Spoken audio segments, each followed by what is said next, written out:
متواصلين معكم محمد، ومعي الآن الدكتور محمد الدهراوي. بعد الفوز بالذهبية أتوقع شعور مختلف، كنت واثق من الفوز وتتويج الفريق اليوم عندما أجرينا معك لقاء قبل قليل، فقول لي اليوم شعورك وكلمة توجهها للفريق. الحمد لله رب العالمين، كان عندي امل في ربنا سبحانه وتعالى كبير جدا جدا جدا، وفي امل في اللعيبه والمدربين، لان فعلا هم بذلوا اقصى ما عندهم عشان يرفعوا اسم مصر، وعشان السلام الجمهوري الوطني يترفع، وعشان كل شيء حلو لمصر، ان مصر تستاهل منها اكتر من كده.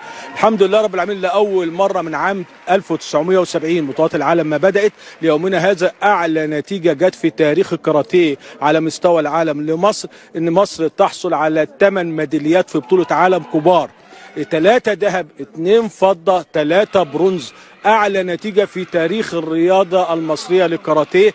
فخور كل الفخر وسعيد سعادة ليس بعدها حد، لأن كان فعلا أملنا أن احنا نتوج بأول عالم. فبإذن الله تعالى فاضل مباراة لليابان وأسبانيا، إذا اليابان فازت هنبقى تاني عالم بعد اليابان، إذا اليابان خسرت وأسبانيا هي اللي فازت مصر هتكون أول عالم بالنسبة للكبار. الحمد لله رب العالمين، بنهدي الفوز لفخامة الرئيس عبد الفتاح السيسي، لأن فعلا يستاهلوا كل خير، عملوا كل ما في وسعهم لدعم الرياضة المصرية. معالي وزير الشباب والرياضه الدكتور اشرف صبحي اللي طوال ال3 ايام السابقه او ال5 ايام على تواصل دائم عشان يعرف النتيجه ويطمن على اللاعبين واحد واحد. فالف شكر، الف حمد والف شكر للجهاز الفني بالكامل، واللاعبين واولياء الامور وللدوله المصريه بالكامل.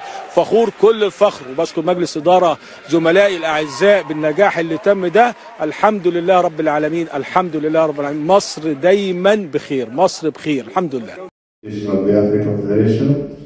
Upon proposal of the President of the African Karate Federation, and I want to welcome you as a member of the Executive Committee and wish you a very warm welcome in the name of all the EC members, and good luck in the work as EC member.